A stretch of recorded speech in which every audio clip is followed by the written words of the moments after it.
नमस्कार दोस्तों, जिसने रॉयल इनफील्ड की डीजल वाली बुलेट देखी है या फिर उसके बारे में सुना भी है तो वो सब उसके बहुत ज़्यादा फैसिनेटेड रहते हैं और सब सोचते हैं कि यार कैसी होती होगी, कितनी अच्छी होती होगी। मैंने सुना है उसकी बहुत अच्छी साउंड होती है और उसका उस बुलेट का नाम टॉरस था, रॉयल इनफील्ड टॉरस। मैंने फोटो यहाँ पे लगाई हुई है उसकी। वैसे तो वो जो बुलेट है उसका एक अलग ही हाइप है और वो क्योंकि वो डीजल इंजन पे चल रही है। और ऐसा मैंने एक बार मैंने पौंडीचेरी गया था तो मैंने वहां पे देखी भी थी वो बुलेट। और मैं इनफैक्ट वहां पे उस टाइम पे मैंने स्टोरी भी डाली थी, बहुत पहले की बात होगी, 2018 की बात है। तो एक जो डीजल बाइक है ना उसका क्रेज मतलब बड़ा फैसिनेट करता है लोगों को कि ये डीजल की बाइक होगी, कितनी पावरफुल होगी और क्या क्या होगा। तो लेकिन फिर भी डीजल की बाइक्स आई क्यों नहीं? डीजल ज्यादा ज्यादा अच्छी माइलेज देता है। इनफैक्ट मतलब डीजल बहुत अच्छी पावर देता है, एक बहुत अच्छा थ्रस्ट देता है बाइक पे, वाइब्रेट भी बहुत अच्छा, वाइब्रेशन भी बहुत अच्छा देता है। जो थंप जिसके लिए रॉयल इनफील्ड को माना जाता है कि यार वो जो हल्का सा वाइब्रेट करती है ना, जिसकी वजह से लोग बुलेट लेते हैं उसकी आवाज की वजह से, वो डीजल में बहुत अच्छी आती है। इवन देन क्यों नहीं चली वो डीजल बुलेट? डीजल बुलेट क्यों नहीं चली? कभी आप लोगों ने सोचा जरूर होगा कि क्यों नहीं चली। तो आज उसी के ऊपर पूरी वीडियो है और उम्मीद करता हूँ वीडियो आपको पसंद आएगी। वीडियो अगर अच्छी लगे तो प्लीज वीडियो को अपने साथ शेयर जरूर करना। चैनल को सब्सक्राइब नहीं किया तो प्लीज चैनल को सब्सक्राइब कर देना। देखो, जो डीजल इंजन होते हैं वो कंप्रेशन रेशियो से इग्निशन करते हैं। जैसे डीजल जो जलता है उसमें क्या होता है, जैसे सिलेंडर जब ऊपर, पिस्टन जब हमारा ऊपर आता है सिलेंडर के अंदर, अगर आप बेसिक जानते हैं उसका, एक जब जिस इंजन के अंदर एक पिस्टन होता है जो ऊपर नीचे मूव करता है। तो जब पिस्टन ऊपर आता है, डीजल इंजन के अंदर कभी स्पार्क प्लग नहीं लगा होता, तो पिस्टन जब ऊपर आता है तो इसमें कंप्रेशन इतना ज्यादा जनरेट हो जाता है कि वो खुद से ही फ्यूल जल जाता है। डीजल मतलब जो, जैसे मान लेते हैं 14 लीटर मेरे पास हवा है, अगर मैं उसको 1 लीटर तक कंप्रेस कर दूं, मतलब उसको इतना कंप्रेस कर दूं कि वो 1 लीटर बन जाए, तो वो आपका पेट्रोल में होता है। लेकिन डीजल में होता है 23 लीटर। अगर आपके पास हवा है उसको 1 लीटर बनाया जाता है, मतलब 23 का रेशियो चलता है इधर कंप्रेशन का। उस पे जाके डीजल इंजन चलता है और डीजल फ्यूल चलता है। तो इतना ज्यादा कंप्रेशन करने के लिए तब जाके इतना ज्यादा पावर प्रोड्यूस होती है। इतनी ज्यादा टॉर्क जो हमें डीजल पे मिलती है वो डीजल में इसीलिए ज्यादा टॉर्क मिलती है क्योंकि उसका कंप्रेशन से ही इग्निशन होता है, उसमें स्पार्क प्लग की जरूरत ही नहीं होती। तो इस वजह से क्या है कि डीजल इंजन जो होते हैं वो थोड़े से हैवी होते हैं, वाइब्रेशन ज्यादा करते हैं क्योंकि इतना ज्यादा कंप्रेस करना है उसे, इतनी ज्यादा फोर्सेज उसमें पिस्टन के अंदर और सिलेंडर के अंदर, आप सोचो कितनी ज्यादा फोर्सेज आ रही होंगी। उसके बाद ये जब इतना ज्यादा फोर्सेज उसे झेलनी है, इतना अंदर कंप्रेशन उसे करना है और उसमें लीकेजेस नहीं होनी चाहिए। टेम्परेचर ये बहुत राइज करेगा क्योंकि इतना कंप्रेशन है, इतना टेम्परेचर उसमें जा रहा है। तो इस वजह से क्या होता है कि बहुत बल्कि एक इंजन बन जाता है। आप देख सकते हैं इसमें भी नीचे जो ये जो ये जो पूरा है, ये पूरा इंजन जो है ये काफी बल्कि होता है। इसमें देखने में बेशक छोटा लगेगा आज के कंपैरिजन में। अगर आप देखो जो आजकल के पेट्रोल इंजन आ रहे हैं उसमें फिन्स ज्यादा बड़े कर दिए इसलिए थोड़ा सा बड़ा लगता है। बट डीजल इंजन जो होते हैं एक्चुअली बहुत हैवी होते हैं। डीजल की गाड़ियां आप देखोगे जब चलती है तो उधर आवाज लगता है, अंदर तक आ जाती है, गाड़ी के अंदर तक आवाज आती है। तो आप सोचो बुलेट पे जो बैठता होगा उसको कितनी आवाज आती होगी, जो बुलेट के इंजन होते थे। तो इनफैक्ट कुछ लोगों को वो चीज पसंद आती थी, लेकिन मोस्ट ऑफ द लोगों को वो चीज एक टाइम के बाद इरिटेट करने लगती है कि इतनी ज्यादा आवाज करता है। तो ये भी एक बहुत बड़ा रीजन है जिसकी वजह से डीजल की बाइक्स नहीं बनी, क्योंकि डीजल में आपको आवाज, बाइक पे आपको आवाज साफ आती है, गाड़ी में इंजन कैबिनेट अलग है, आप अलग बैठे हुए हो, तो इस वजह से बाहर की आवाज थोड़ी कम आती है अंदर। अब क्या होता है कि आपको मैंने जैसे बताया डीजल को ज्यादा कंप्रेस करना होता है, 23 को 1 तक लेके जाना है। तो उसको जो बोर होता है ना, वो बोर का जो स्ट्रोक होता है वो थोड़ा सा बड़ा होता है, लंबा चलता है, क्योंकि उसको एक थोड़ा सा स्टेप और आगे जाके कंप्रेस करना है एयर को। तो उसका जो स्ट्रोक लेंथ होती है वो थोड़ी सी बड़ी होती है, जिसकी वजह से वो हाई टॉर्क तो ट्रांसमिट कर सकता है लेकिन हाई पावर ट्रांसमिट नहीं कर सकता। वो मैं बताता हूँ कैसे। जैसे जो डीजल इंजन होते हैं वो जब उसको स्ट्रोक ज्यादा करना है तो वो ज्यादा तेज मतलब अपने स्ट्रोक्स को नहीं कर सकते, क्योंकि उसे एक लंबा स्ट्रोक ट्रेवल करना है, मतलब कंपेरेटिव पेट्रोल थोड़ा सा लंबा होता है उसका।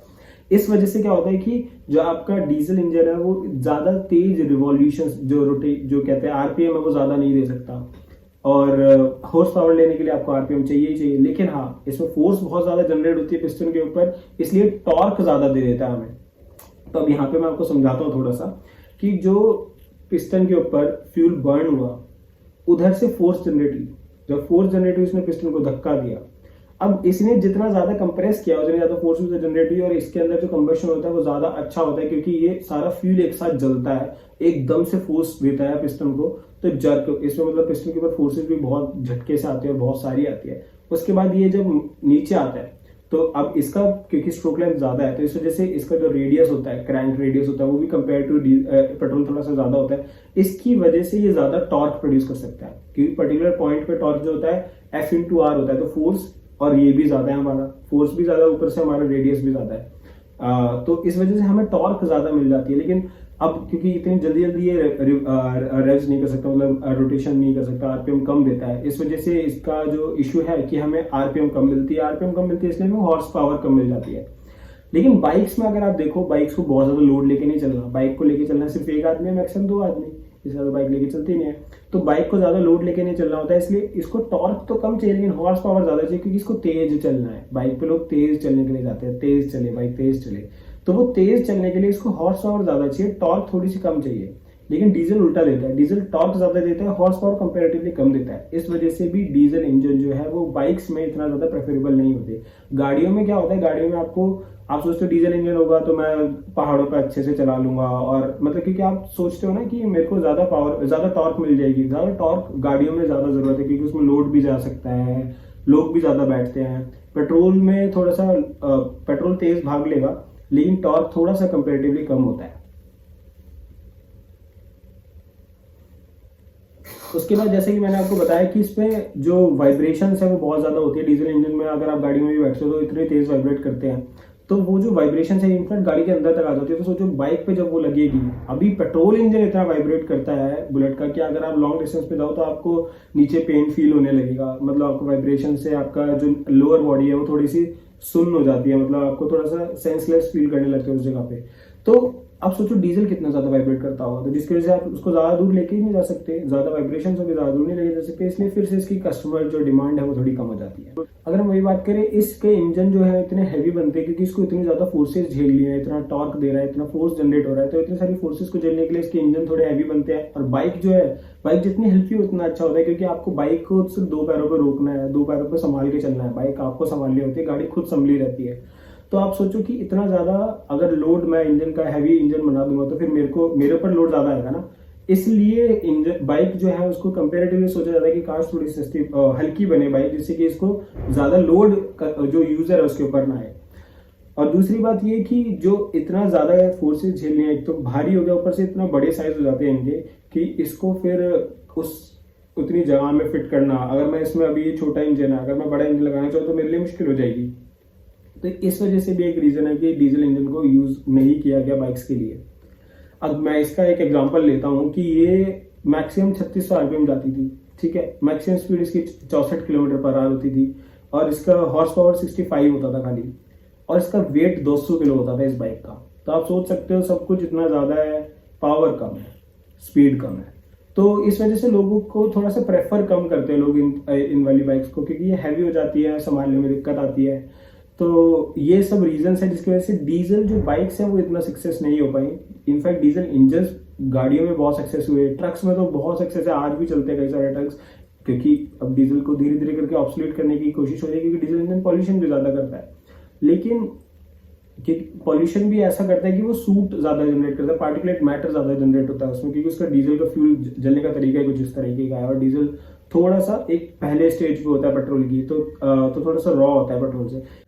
इसलिए क्या होता है कि डीजल इंजन आप देखो कि ट्रक्स में इतना अच्छा सक्सेसफुल हो जाते हैं, क्योंकि ये ज्यादा लोड लेके चल सकते हैं, गाड़ियों में नहीं हो पाते।